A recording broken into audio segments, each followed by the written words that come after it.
Praise the Lord. Today Bible words, காற்றை கவனிக்கிறவன் விதைக்க மாட்டான், மழையை நோக்குகிறவன் அறுக்க மாட்டான். பிரசங்கி 11 இப்படியாக சொல்லப்பட்டுள்ளது.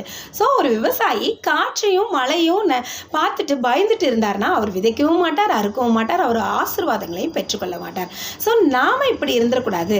நம்முடைய வாழ்க்கையில் எவ்வளோ பெரிய காற்றடித்தாலும், துன்பங்கள் வந்தாலும், கஷ்டங்கள் வந்தாலும், துயரங்கள் வந்தாலும் நாம் அதை குறித்து கவலையே படாமல் நாம் முன்வைத்த காலை பின்வைக்காமல் தேவன் நம்மோடு கூட இருக்கிறார், நாம் உறுதியாய் நினைத்து கொண்டு நம்முடைய காரியங்களை நம்ம நேர்த்தியாக செய்து முடிக்க வேண்டும். ஏன்னா வெற்றியை கொடுக்கிறவர் தேவன். ஸோ நம் தேவன் நம்முடைய பிரச்சனைகள் மத்தியில், துன்பத்தின் மத்தியில் நம்மளை அருமையாய் நடத்தி செல்கிற தேவன் தான் நம்முடைய தேவன். எனவே நம்ம காற்று வந்துருமோ, இல்லை புயல் அடிச்சிருமோ, இடி ஒடுந்துருமோ, துன்பம் வந்துருமோ, அப்படி நடந்துருமோ, இப்படி எதுக்குமே கவலைப்படக்கூடாது. நம்முடைய வேலையை நம்ம சரியாக செய்து கொண்டே இருக்க வேண்டும். தேவன் நம்மோடு கூட இருந்து நமக்கு வெற்றியை தருவார்.